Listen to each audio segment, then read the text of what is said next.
Are we ready?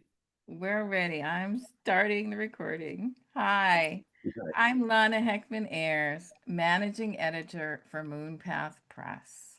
And I'd like to welcome you to the book release reading for Joseph Powell's Motions Against Our Mooring and, and Victoria Wittenberg's Too Heavy for Angels.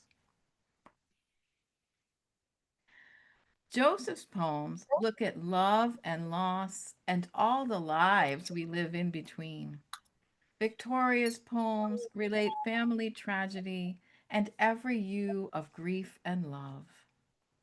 Both poets use vivid, painterly imagery to convey powerful emotions.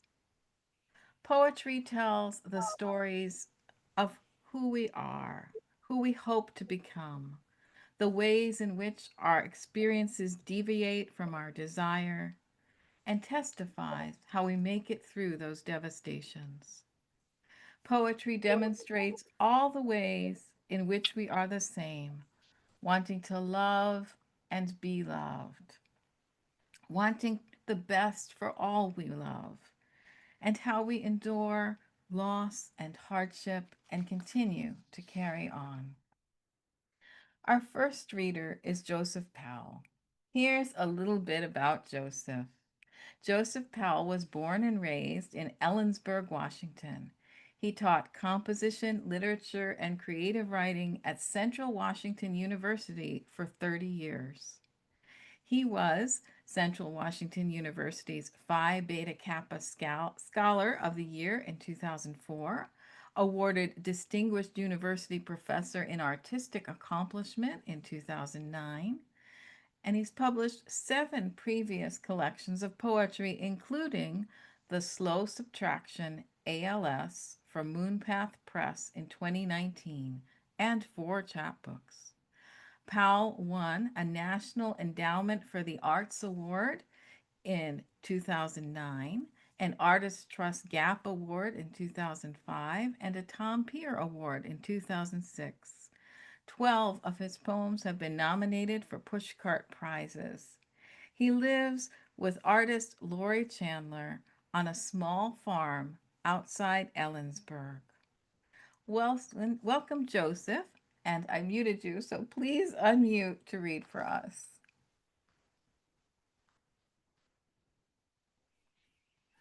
Well, first I want to thank MoonPath Press and Lana and Tanya and the proofreader. Your proofreader is great, and you're all so gracious and respectful. I've published a few books. I think you're the best. So, just wanted to say that. I'm going to start with Sock Wars. The book is divided into 2 sections. The first is on love in various guises. And then the second is more about people, especially rural people. So this is called Sock Wars. With a pile of rolled up sock ammo behind bed bunkers, my brother and I would shut out the lights. It was a war, not of harm, but blind accuracy. Most were close misses, but a sock hitting a shoulder was a touch across the dark, like a finger in the chest that said, "You're mine." This was our way of sizing up an unknown that was often against us. We learned to duck at the smallest sounds, the swing of the lampshade's string, a bedsheet sliding across a bedsheet, a slipper nudged along linoleum, that decoys might work once. We threw when a shadow we were used to changed its shape. What we took, we tried to give back. It was good training to feel small changes in the dark, cast soft stones, laugh the face hit away, and to feel someone that close, breathing and battling there beside you.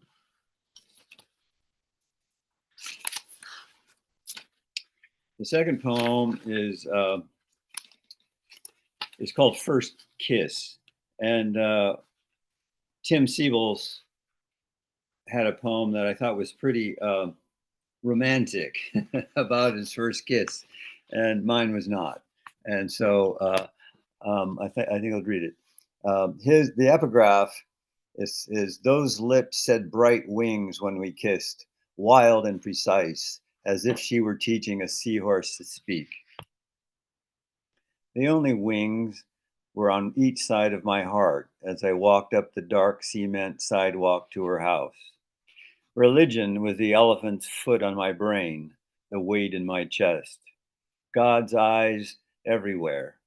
The little caged space of a dim confessional sliding open its small window of dread. For even thinking was a sin, and thinking stood in its suit like a cowboy at a funeral, a pigging string knotted at its throat. A Tolo's finale, that first dance. The walkway was narrow, a pass for one. A curtain moved. Her cousin watched from a window of her own. When I leaned in, so did she, and we met like a cue and eight ball, a collision of teeth more than lips. Not a glancing kiss, but one that changes the trajectory of each body in motion, going in almost opposite directions, spinning against the felt. Afterwards was like seahorse language, at the bottom, prehensile, adrift, in a dark and swaying place.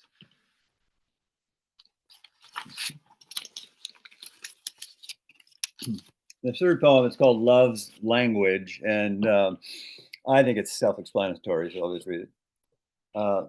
This morning at 6, you rolled over, your face flushed with the drug of sleep, eyes just the faintest thought of open, and smiled at my face, which you knew was there, somewhere close and warm. A smile without guile or even real pleasure, just a kind of gratified comfort. And then it relaxed back into sleep almost as fast as it had appeared. But in that moment, our arms entwined like sleeves in a dryer. Love had never spoken a more cloudless word.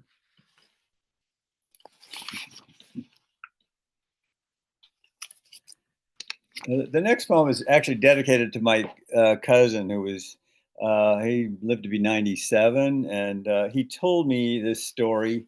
And so I felt like I had to kind of put it on the page. It's called The Other Lover.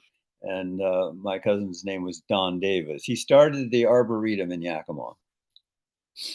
As his wife lay dying, he kept his vigil of comfort, shifting pillows and blankets, bliss-texing lips, straightening her bunched gown. They had 2 boys, and he raised them along with her 2 children, from a man she'd married but was killed in the war. She was outgoing in a decided, talkative way, from a once rich homesteading family. Her surety was privilege's residue, but long years of skimping created what could be read as a hostile candor. Fortunes change, and yours could too. An arborist, he had a botanist's love of plants. With a soft voice, he told his own war stories in patient, elaborate detail, like the time he'd met the eyes of a young German, out of bombs and flying home. From his ship's observation deck, he saw himself, scared, a boy caught in war's machine.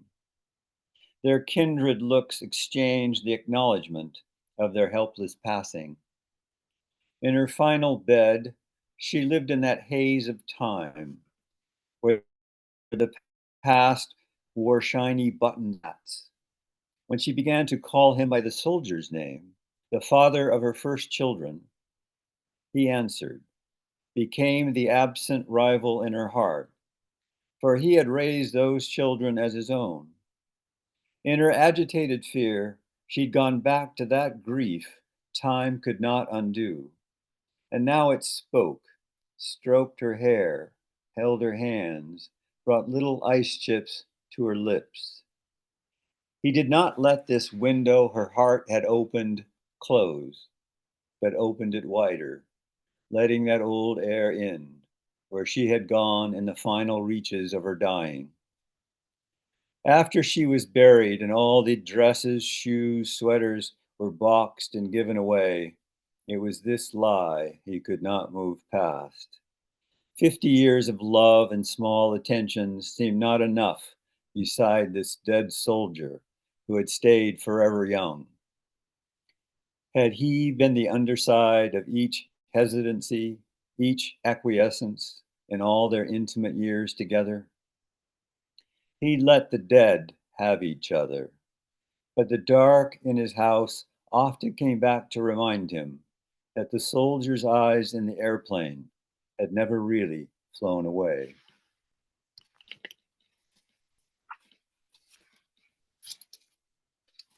Okay, this is a happier poem. Um, we go to Greece about every other year, and we uh, rent a house in the Aura of Patmos, and this came out of that setting. It's called Sea and Salt. Despite our wrinkling eyes, the sunlight pours across the bay to reach us here, where pine trees fill up with light, like youth, its fiery ambition. The silences between the cockcrows swell, and little islands glow like coals cast from night's iron kettle. You, you come down from sleep in floating silks and take up the cup of coffee, bread and cheese. We watch the ships out in the harbor, going somewhere more important. Here the dried bougainvillea blossoms slide along the patio, scratching out their little song of fallen beauty. The same song we sing in being here again, gray haired, alive to the sunburnt sea, the touch that still can bud and bloom, savoring the salt in the olives.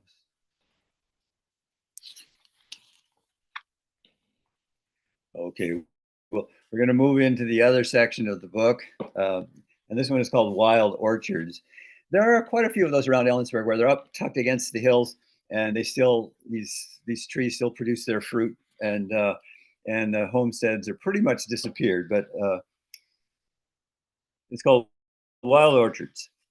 In arid, brushy corners of the valley, old pear and apple orchards, sometimes plums, wildly gone to seed, speak of an earlier era.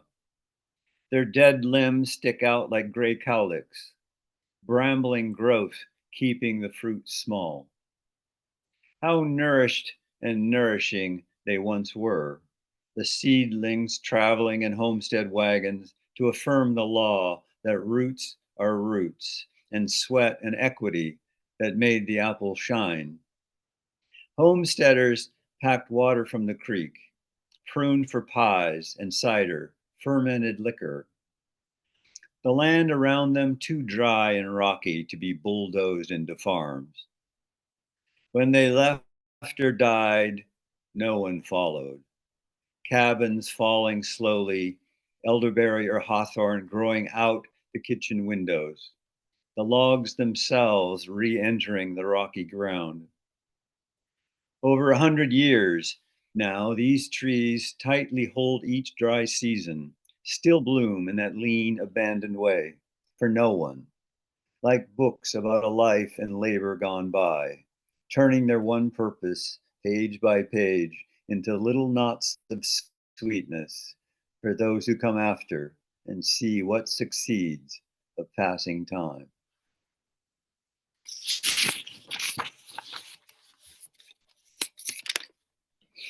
The next poem is called Baling Hay with Glenn, and for the first 10 years of my life, I worked on farms, sledding hay, barning hay. Anyway, this guy, I love this guy. He was great. He was a neighbor. Um, from an old head injury, Glenn's hands twitched. When the wires burst inside the baler, I'd take a break on the partly stacked sled. He was patient, never cursed much. The wire in his hand pecked like a chicken at a grain under glass. He didn't want my help. Work was just the air he breathed, setbacks but commas in his long sentence. His mostly bald head bobbled as he talked, and the halting words waited like the holes to be threaded. always strapped for cash. He would take months to pay me. Sometimes he'd forget. His paint peeling machines, cobbled together all winter, started with an assaulted surprise, noisily clacking and bucking as if thrift had a voice, and he knew where its breath came from. Like his hands, his polite creditors seemed to wait for some last glitch, for dust to rise from the final wreck. But he went out every day, laying out siphon pipes, cutting and setting plastic dams on hayfields his father had owned, the dairy long gone. Emerging from underneath the baler, he'd lift his sweaty cap, waggle his hand through the comb over strands, and grin, shake his shaking head, start the baler, climb back on the tractor that popped out little puffs of black smoke. I'd slip off the bales and he'd head down the windrow to beat the rain, the night, the next busted wire, or bill come due.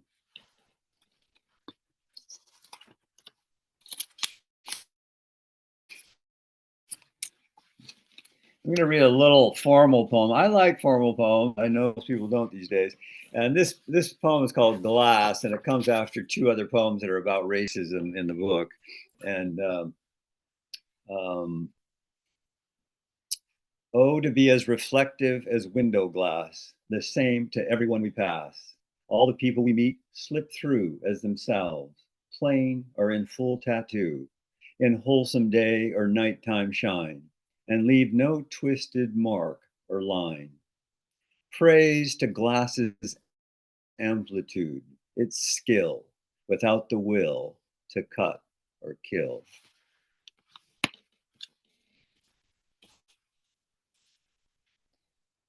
I'm going to read one. I have three or four poems in here about my mother and her dementia.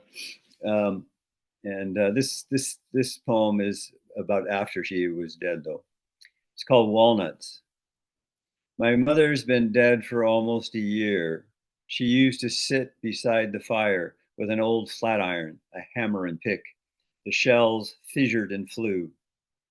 When I use her cracked walnuts stored in the freezer, over 2 gallons gathered from her trees, I sift through the minutes that her arthritic fingers prize piece by piece, the fruit of her solitude.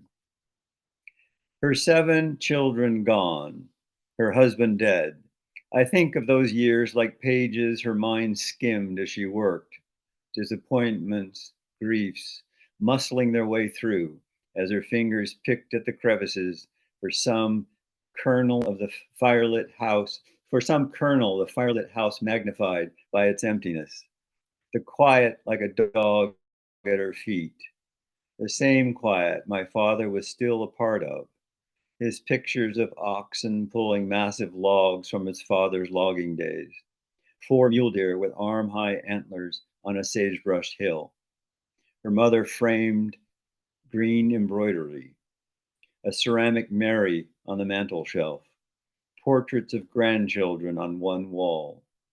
Night after winter night, the heap of shells, broken meats, rising in their separate bowls.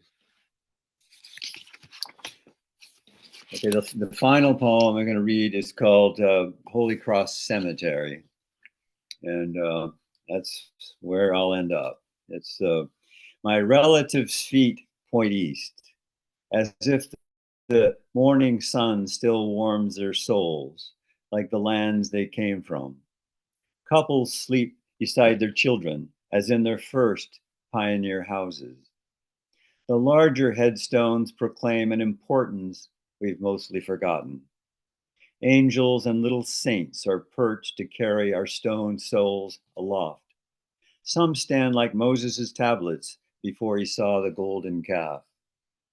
Most are rectangular slabs the size of cookie sheets. My father reclines in a moldering suit, hard to take seriously, so rarely out of his work clothes. His brother must be sober now. His kind, deaf mother hears as well as anyone here. Her mother, who used to hook me with her cane and give me a quarter, asleep since 59. Mother in a brown box of ashes, outliving him in caskets by 21 years, is no longer driven by work or the 7 names of their children, carved on the windy west side of the stone. Mountains and deer etched on the other, as if to lead our contentious memories into an evergreen forest, benign as their afterlives. Over time, our symbols confuse us. Various crosses rise out of the stone: a lamb, a rosary in folded hands, flowers, deer. Sometimes no one returned to fill in the missing year, finding others to love perpetually. Now an Angus calf stands rubbing the white fence, separating death from life. The fence doesn't know which way to lean. A pheasant crows from the cattail swamp in the next field, looking for love, some answer. 2 boys fling a frisbee in that wide strip of grass that waits for the rest of us, for that floating disk to spin its lit way to the holy ground. Thank you. I Thank was I would I wanted to introduce Victoria's book, and I was going to read one poem out of it that I really like a lot. I really liked her poems for their candidness, the way loss is presented in such an understated way. It was very powerful, and how effortlessly her erudition enhances the poems. Um, this one is called Ugh Slug, and I think I love the details and how rich the language is, especially for such a lowly creature. You eat the young entirely, leaving silver trails that weave like drunk drivers. Tooth like jaws make ragged holes on the broad leaves of the hosta, ruin pendulous white flowers. On basil and strawberry, you eat the unfolding leaf and leave only stubble. Dahlias, delphinium, gone. Fuchsia, baby lettuce, mutilated. You even burrow to eat root crops and can stretch 20 times your normal length to get at food. Who could love something shaped like a fat toe? Eyes on stalks, a large hole on the side for breathing. Gastropod, phylum mollusca, body covered in slime. Male and female at once, they can both take the blame. Slow ways of contraction close to the dirt, spit thick and sticky. Even birds find you loathsome. I can't walk outside without shoes. At night, by moonlight or mist, I go out with a flashlight, scissors, hoe, and salt. Have pried them with sticks, hit them with shovels, have tried everything: human hair, pet fur, vinegar, crushed eggshells, coffee grounds, horseradish root, roof shingles, sandpaper, copper strips, sluggo, deadline, perfectly good beer, and still slugs, spineless, rapacious, glide in the dark, slither and dither on leaves, jets of goo, slime trails. I can't blame you for living to eat, can at times appreciate glimmering flesh, retractable umber feelers, and might for a moment admire slow glistening along stones, silver useful in finding a mate. But then I remember limp, bloodless bodies draped over begonia petals and my dog's water bowl.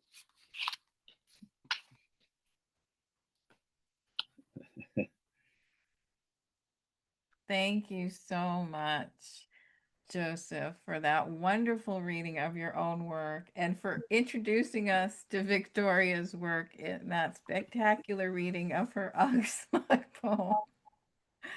And I'd like to give you a little bit of background on Victoria before she reads. Victoria Wyttenberg grew up in Southern Oregon, then moved to Portland, where she continues to live. She taught English at the high school level for over 30 years.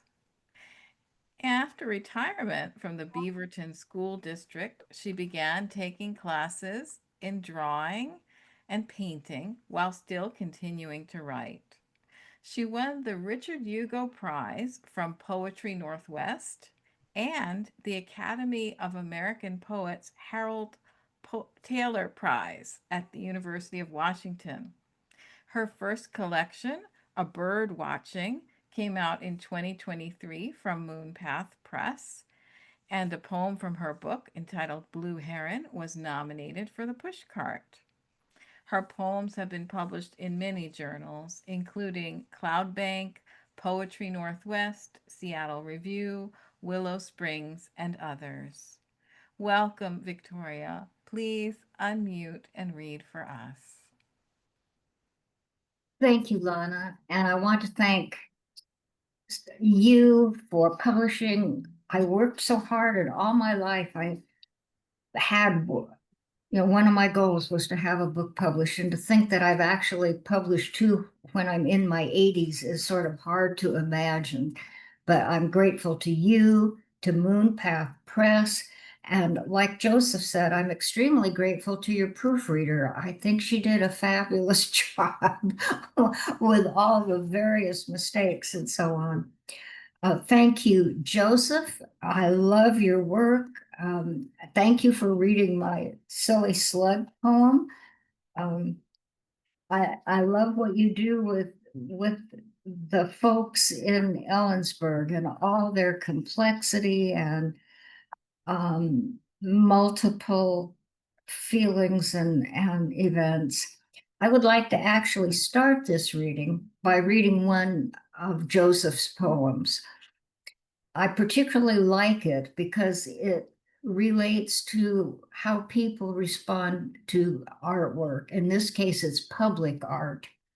The Ellensburg Bull in Unity Park. Sculptor Rich Beyer, 1986. He sits placidly on a park bench, a cowboy hat in his lap, his split hooves like the decisions to put him here. For 2 years, the letters sizzled with venom, with cheerful welcome as the private fundraising went quietly on. The artist didn't use a fig leaf, a tree branch, a shadow, flying pooty to disguise what embarrasses us. He just let it hang there, self-anchored, neither overstated nor under. Just a fact some dogma shuns, allowing it into his church, the conversation we have with ourselves. Now, after 38 years, the bull's been dressed with seasons of hats, scarves, pictured with children hugging a leg, adults on both sides like a family photo, or snow piled on his head, the hat, the shoulders. He still looks like a gray old man, his skin like trout cement, watching over jazz dances, brewfest, rodeo traffic with bemused tolerance, as if knowing each joy, each argument will twist to its coiled end like that tail curling between his legs, and our opinions will still grow nubby horns even the birds can't land on. What's art but one peephole view of who we are? The way nodes and troughs of feeling commingle in us and emerge in images, sounds that represent some resourceful resolution. How the bull once terrified and now is tame. How time crosses a leg and tells us to wait, to listen, or lends to the cold a new scarf for the winter. Thank you, Joseph, for that. It interests me also for your comments on art. But what's art but one people view of who we are? And I think that's really true. And it engages us in ways that are so extremely important. I'd like to read another poem that is not mine. It's written by Rumi, who is a 13th century Persian poet who's often thought of as, excuse me, one of the greatest poets of all time. And this is only a few lines out of a much longer poem, but I loved it for, again, its appreciation of the beauty, the joy, the things that we can find even on the darkest day. Today, like every other day, we wake up empty and frightened. Don't open the door to the study and begin reading. Take down a musical instrument. Let the beauty we love be what we do. There are hundreds of ways to kneel and kiss the ground. I love that, and I love the invitation. Let the beauty we love be what we do. Joseph Campbell used to talk about follow your bliss, and other people talk about follow your passion. And I love the sense that to find something beautiful every day and to appreciate what we are given, even in dark times. The first poem from my new book that I want to read is called Mourning Dove. I've always loved the sound of the mourning dove, and occasionally there's one here where I live, often perched up on the roof. So it's in response to that. Mourning dove. Even in silvery drizzle from the roof, a mourning dove, slender and gray as smoke, sings her melancholy two-note song like the voice of an angel into the iron light, trying to make up for God's silence. Smaller than pigeons, black spots on their wings, often iridescent, some believe they represent the presence of a dead loved one. Short red legs, 3 toes forward, 1 back, a mated pair preens each other's feathers. God commanded Moses to tell the Israelites not to kill mourning doves. A dove was Noah's only friend. Aphrodite made her grand entrance in a chariot pulled by doves. The mourning dove's call came from Thisbe, mourning her love Pyramus, dead among the blood-stained mulberries. Doves mate for life. Small, graceful body, she sings that celestial song of our ancient mourning heart and knows the secrets of someone weeping. The dove knows departure, song, and the absence of song. Hear, as she sings of you and you and you, sings the lament that pulls one's gaze upward. And the next poem I would like to read was initiated by a story on the news, and I just found the story delightful. I've always loved looking at moose. I've never seen one in real life, but I think they're fascinating creatures, so big and kind of awkward. And so I loved it, and it came on the news, and the rest is in the poem. But it's really, it's about a moose, but it's sort of a love story, which I love. Moose. I saw it on the news in Portland, Oregon, with my dog, Miranda, her shepherd face on my lap. A moose with dark brown hair, humped shoulders, the largest deer in the world, walked out of the snowy woods in Maine on long, pale legs into a farm and fell in love with a small black and white heifer who received him warmly, something unscheduled. Good at displaying threat, moose have charged people, horses, cars, even a locomotive. They can leave ragged tears and clear depression. Solitary in summer, feeding on willow and water lily, this moose felt friendly in winter, eager with muddy possibilities. The smell of hay and heifer must have been delicious. She lowered her lids in reluctant daylight. The farmer, maybe a warm lover himself, or just tired, allowed it.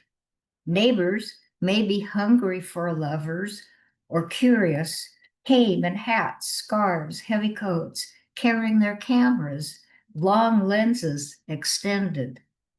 When the world was made, the moose was given a temper, ungainly appearance, pendulous muzzle, antlers in velvet. He is known for his bellow. Miranda thinks she is human, likes to kiss with her broad tongue, but not for long, and sleep in beds.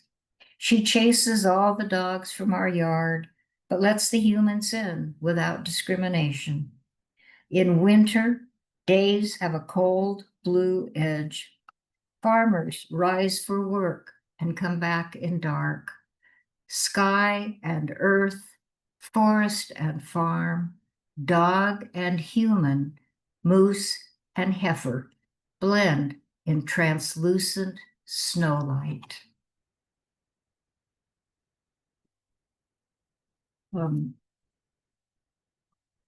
The next one is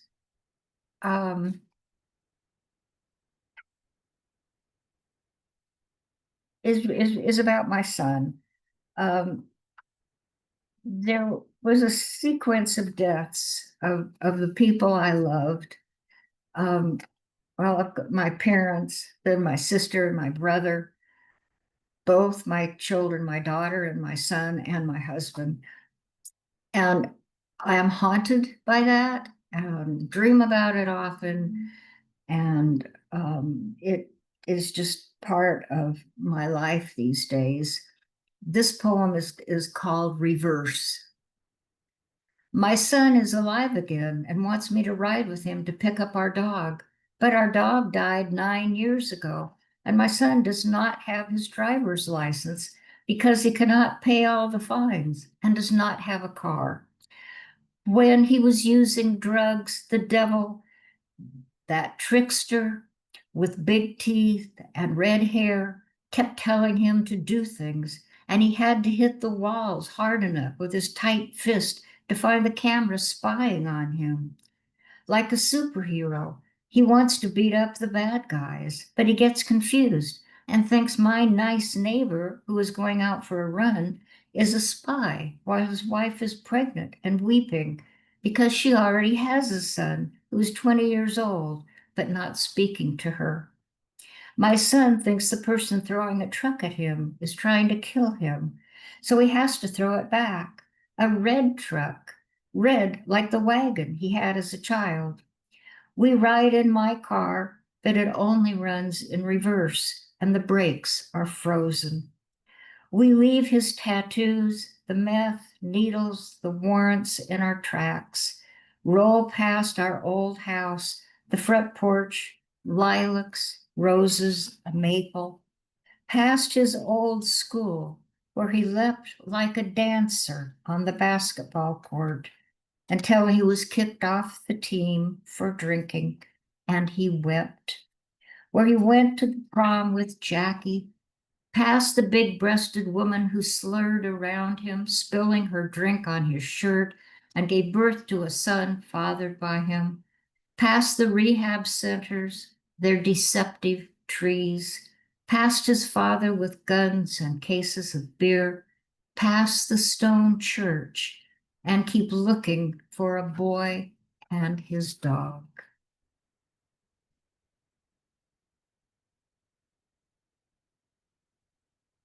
The next poem is triggered by art, and I find the connection between poetry and art extremely interesting. Of course, that's a connection that's been alive forever. I mean, many of the ancient writers wrote about objects of art, objects that fascinated them.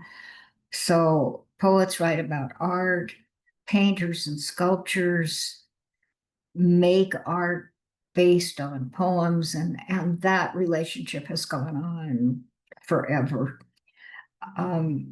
Chagall painted a painting of a woman playing a cello. And in the painting, the cello covers the woman's body, so you don't see it. The neck of the cello comes up and goes into her hair. You see her face, and you see her hand on the cello. And surrounding it are a lot of things. You're probably familiar with Chagall, the painter, but he had to leave Russia, and many of the things of his childhood are portrayed in his paintings, and that's true of this one too. And there's a bird and the moon, or it could be the sun. There are flowers, and in the corner there's a woman and a child. So this is in response to that painting. Chagall's painted cellist. The woman has given her body for music, letting the indigo neck of the cello take over the hollow at the base of her neck, the twin wells of the collarbone, her dark hair. A wing, an angel's or a dove's, becomes a lighter lock. She needs that angel hovering in her hair. The cello's body, curvy and glowing like the woman's body, takes over, making her breasts and belly disappear. The bow, an extension of her arm as she strokes the strings, uses the tension to move the air and create tones ancient, low, and melodic from a deep, russet realm, like the moans of lovers. Yellow and blue sing their phosphorescence. The moon can play a violin, and the yellow circle could be the moon or the sun shining on some paradise already lost. This moment frees the woman to be herself, a song for a little reassurance. She can play with others or alone. A small white chicken watches a drawing of a woman and child leaning against a tree with blue flowers, which reminds us that the woman has given herself before. Blue circles the moon, the sun, the wing, covers much of the woman's face, eyes, mouth, and hand. From the woman's body rise box cello sweets. She offers her curves and hollows.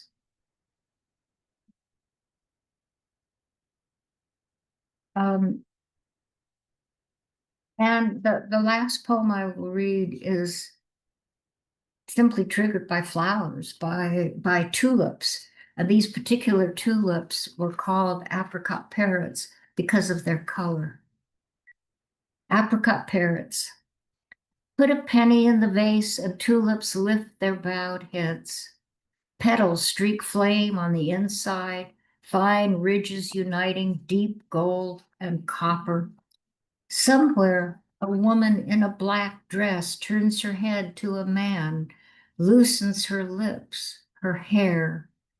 I try not to think of the dead, but rain falls day after day, wetting my face, reminding how to live with them. Tucking moss, a few roots, a little dirt into my pocket, I walk deeper in trees and shadow, kiss leaves and praise the dark centers of tulips, musky, their beauty enough to keep us at their feet. Like a fool, I lift my eyes and love. More than firewood goes up in smoke. The moon rises, the cow jumps over, wolves lift their heads and howl. Here, the predicament of the body. We weep, our mouths full of words and hot from kisses. Unearthly petals curl into their last dance, and gold dust falls like powdered silk. I think that takes us to the end of the reading, and would encourage anybody who has questions, please speak up, and I'll let Lana take over. Thank Well, you. there's still going to be one more poem from each of you, but yes, anyone want to make a comment or ask questions, please feel free to raise your virtual. Oh, Alice, unmute and go right ahead. Victoria, unknown to you, I've always greatly admired you. Oh, well, thank you. And I want to expound on this because especially when you read your poem about your son, I've known through classes that we've been in together of all the grief that you carry. And you're in many ways, you're my role model. Oh my goodness. I say to myself, how can someone go on? How can someone go on? And your work is such a reflection of your energy and will. And I am so impressed by you. Really. Alice, I'm very touched by that. Thank you so very, very much. Yeah. I love you. Oh, oh, thank you, thank you. Thank you so much, Alice. Would anyone else like to say something? Have a question, a comment? I have one. More than one, but I don't want to take everyone's day. But well, one of the things that both of these poets have in common is art, as Joseph's cover and Victoria's cover, you can see, are both just exquisite art. And I wonder if each of you could comment on how you feel in your way into what your book cover should look like, how you felt your way into what should represent the art in your book.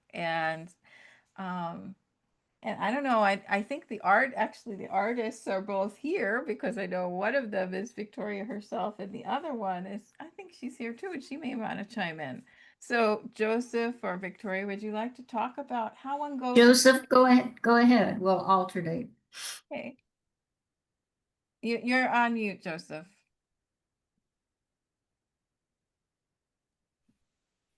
Sorry.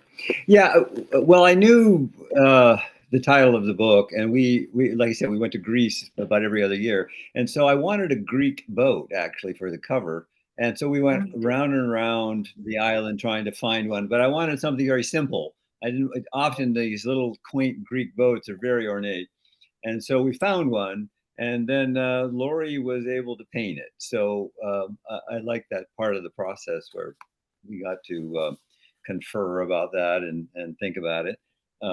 And I just thought it ought to be kind of serene rather than too complicated. So yeah. Yeah.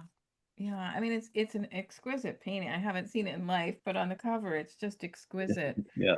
Um, and with the title Motion Against Our Moorings, I mean, you can feel both the vulnerability and the sturdiness of that craft. I mean, it looks like a weathered craft, Mm-hmm. but Mm-hmm. it's still seaworthy, and but it's also vulnerable. And I think that's what your poems are in this collection. And to me, that's Right. Right. just essence of the work here. And yeah, it's just a gorgeous pairing.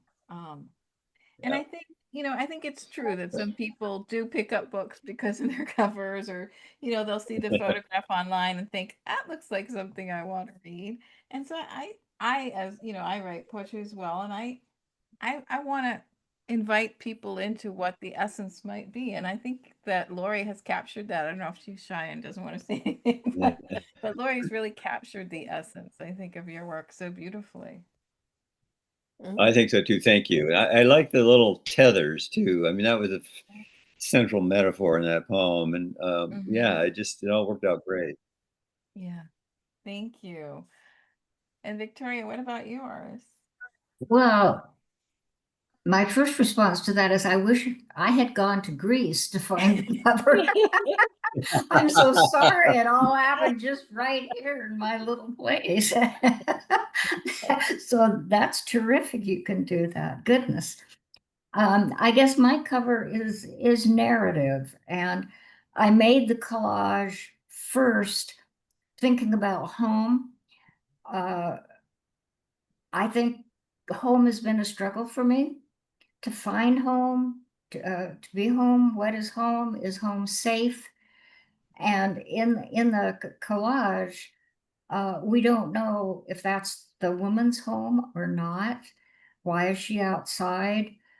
There's a dark figure coming around the corner, and we don't know if that figure is friendly or not. And the angel, has such a mythology. So there's a bit of mystery there. And I think I like the idea, the notion of mystery, that it's a story, but you're not exactly sure what the story is. And I think that's kind of been my life. I'm not too sure what the story is. So I don't know if that's an explanation or not, but the angels are such mysterious creatures. I'm sort of embarrassed even writing about them because they have such a mystery, and sometimes it can get a little woo-woo, and I don't want to do that. But anyway, that's the story of the cover. Yeah, it's just beautiful, Victoria. I don't know if you can see it. It's a little fuzzy when I try to show it. But yeah, there is that dark figure over here, Yes, angel, yes. and the woman looking towards the house. It's just really um it's so fascinating, and it invites a lot of questions, and it has a lot of depth to it. And I think, it has that same, I mean, you're a painter as well. It has that same beautiful palette of colors that engages the eye. And yeah, it's so intriguing because there's these bright colors, and then there's this sort of heaviness around the edges. And I think that too speaks to the work. There's um all of these poems that talk about paintings and famous paintings we've all seen. I mean, there's so much engagement with how art really speaks to who we are as human beings, and that your poetry is doing that as well. Your poetry and your art are so, intertwined and engaged in this conversation about how to be human, what it means to be human, how we survive being human. Yes, that's sort of the ultimate question, I think. Yeah. Um, I have a friend, and that we talk a great deal, and we kind of joke about, well, have you found the meaning of life yet? I think, well, I don't think so. Yeah, yeah. So it's a search. It's a lot of pondering. It's But ongoing. the poets help us with that, Yes, absolutely. and the artists. I mean, it's Hmm. Yeah. Well, I have one other quick question for you, and then we will have you read a poem and let people on to their rest of their lovely Sundays. But both of you were instructors for many years. What do you think learning about poetry for young people, what does it offer young people? And wouldn't it be great if poetry was available everywhere to young people? But what was your experience with young people and teaching poetry? Joseph, go ahead. And your experience is probably quite different at the college level than it is at mine in a public high school. But I think they still have to be drugged to the altar. They're reluctant consumers of poetry. But what I like most about it is when that light came on and they could see how wonderful poetry is, and you try to create an appetite for it so that they would go on reading it. I'm not ever sure that happened, at least very completely.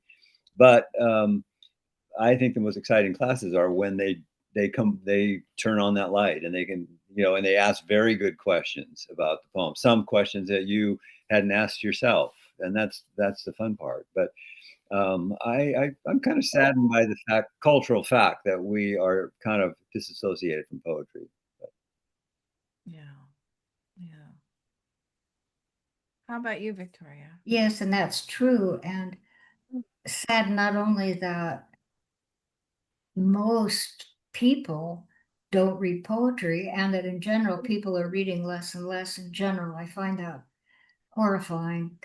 I liked teaching poetry even to high school students. They're so upfront with their feelings and how they respond to something. But in the public high school, it's a different matter too. So I tried to give them an enormous variety of poems to look at, hoping that somewhere in that range they could find one, at least one, maybe several that they could relate to. And they often did, which I think was a surprise for them and often for me too. But we need more poetry in the world. We need people to read. I think I could go up and down where I live and ask most of my neighbors. I doubt any of them read poetry, which I find extremely sad. Yeah. So I don't know if that answers it, but Yeah, I think it's wonderful when the thing about poetry is it can engage at a core level, I think, and mhm. shock a young person who hasn't experienced before into realizing that, oh my God, other people are going through what I'm going through. Other people have Yes, lived through this. yes. And see the possibilities for themselves of being seen and being understood in a Mhm, way that they didn't know was possible, mhm. because others have had that experience. Well, that's what literature in general can do for us as well. For us, yes, and Yeah. and the arts. I mean, Good all of it. literature, great literature. Yes. Yes, all of it. But yeah, I agree with you that in other countries, poets are kind of revered, and everybody reads That's right. poetry. I know it. I know it. I know it. I know, Yes. I agree with you completely. Poetry saved my life, and I say that it continues to save it every day. So I'm Mhm. right there with you. We have another hand raised from Kristen, so let's get her question in. I thank you for the beautiful readings. I just feel I must refuse the lament for the loss of poetry.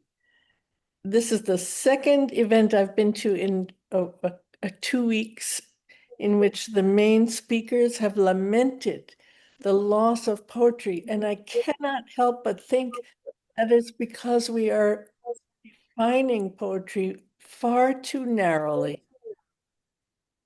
Just what Victoria said about what poetry does for someone is what young people get from their music, from the hip hop, the rap that narrativizes their world and their feelings and sentiments, and they have the same kind of appreciation of rhythm and language and the specificity of their own world grasped in that language. I don't want to relinquish claiming that terrain as poetry. I understand what you're saying, Kristen. Absolutely, absolutely. Um, it's different than page poetry. It comes to them as different than page poetry.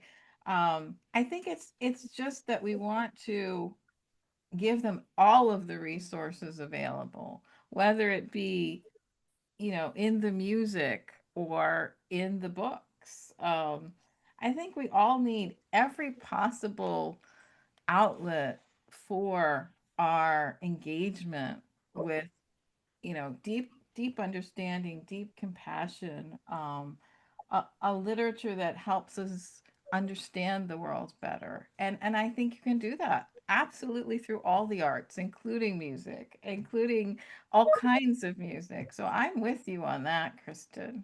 I am absolutely with you. I think music is really important and powerful. Um, and it's an amazing way to engage somebody's attention. But I just want every avenue open that's possible. Thank you for that comment. That was wonderful, Kristen. My dog seems to have a comment too. Yes, Patty, please unmute.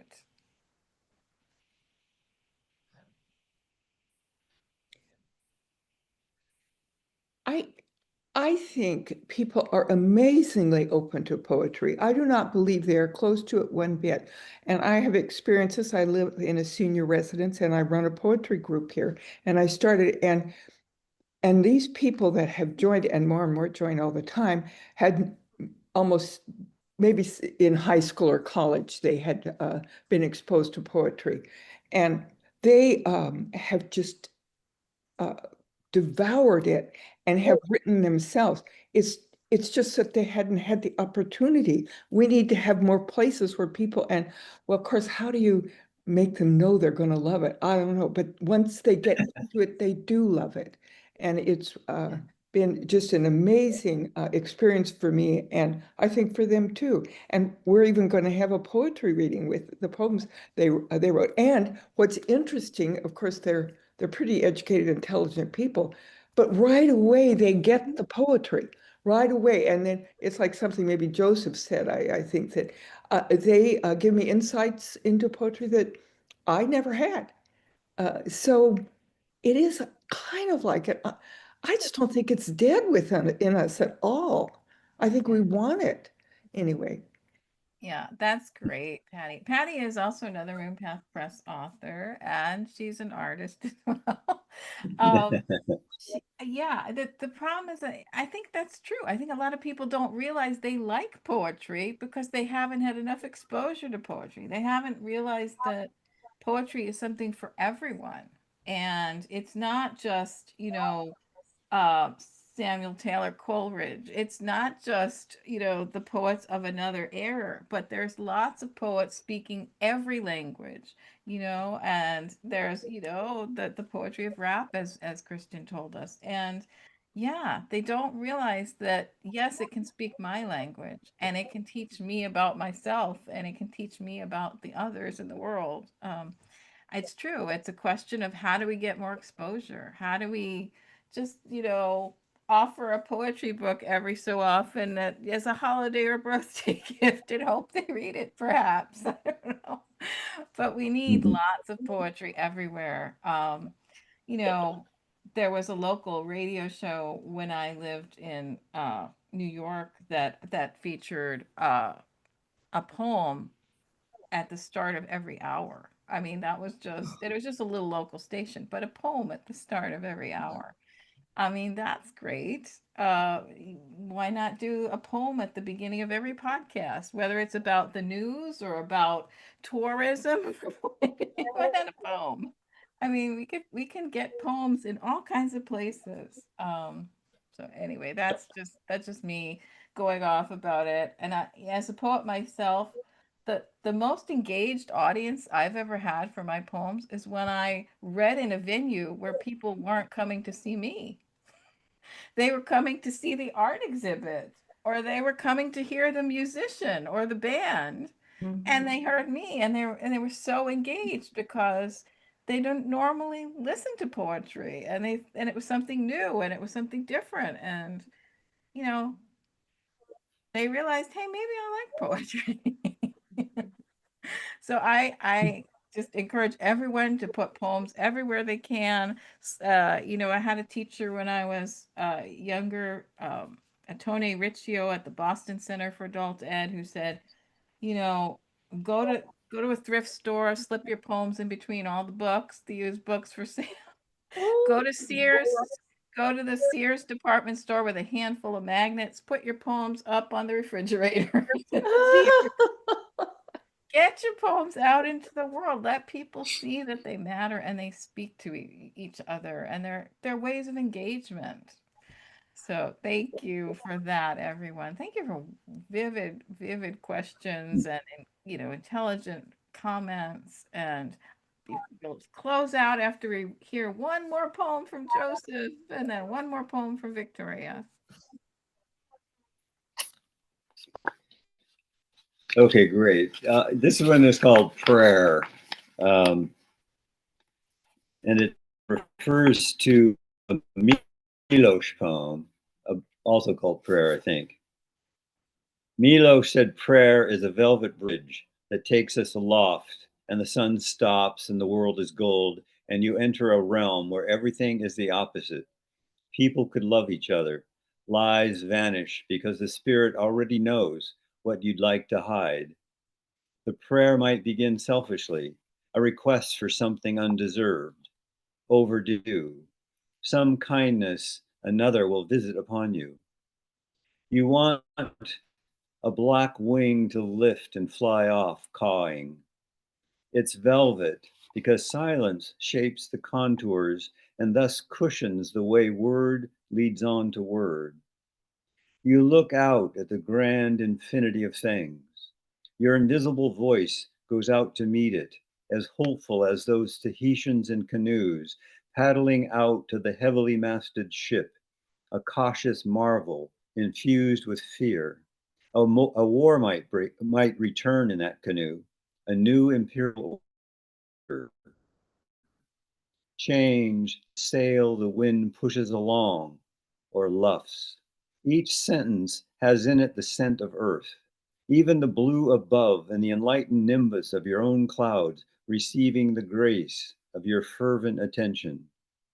Talking to yourself this way, the soul's poetry, works at redeeming what appeared to be lost, relighting that candle in the dark window of yourself. Thank you. Beautiful. Victoria. That's lovely, Joseph.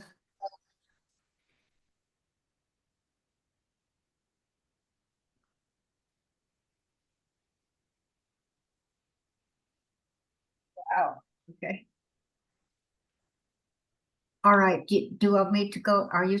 Yes, please, Victoria. All right. Thank you. We're just having torrential rain. It looks like even a little bit of hail. Okay, I'm going to end with a poem about one of the pleasures of the world, which is food. So, it's called Cheese Souffle. Flouncy and pretty, impossible perfection, all glory, light as angels' wings, never showing up at our house when I was growing up. Mother hated to cook, but the souffle entered my life with a new friend. Butter, sunlight transformed by the cow, ancient offering to the gods, G, Sanskrit for bright, eggs from cheerful chickens, whites whipped into silky peaks in the copper bowl full of mystery. Sea salt singing its cracked voice, song of the ocean, and oh, the cheese, sensuous, protein and fat like the human body, melancholy cheese, melting and weeping, extra sharp cheddar from the Oregon coast, Emmenthal transfigured by spending time in a cave, Gruyere, pale yellow, aged mountain cheese from the Alps, Italian Parmesan, king of cheeses, fruity, nutty, savory, praised by Boccaccio, cheeses that blend but keep their own nature like a happy couple. During the Great Fire in London, Samuel Pepys buried his Parmesan as well as his wine. The perfect souffle, a fetish, an obsession, to beat the egg whites to perfect peaks and fold them with coaxing and great gentleness into the sauce, then having it rise golden brown over the rim of the pan takes over my brain, the desire to satisfy that old hunger. Bliss starts in the eyes, then we open our mouths to pleasure. Wonderful. Thank you. Wonderful. Thank you so much again to our poets, Joseph Powell and Victoria Wyttenberg. And thanks to our audience for being here. A poem is only ever truly complete when it has a listener or a reader. Support our poets by getting copies of their books available through the poets themselves or your favorite bookshops, online or brick and mortar. And I'd like to invite you to a reading on Sunday, November 16th on Zoom at 4 p.m. Pacific, where I'll be hosting what is called my Round Robin Poetry Reading Series, where 3 poets I've randomly selected who don't know one another, who didn't know one another's work, whose work I haven't read recently, so I don't know what their books say, are going to read from their works and each other's works and prove in 90 minutes or less how much more alike we are than different by finding connections in each other's works.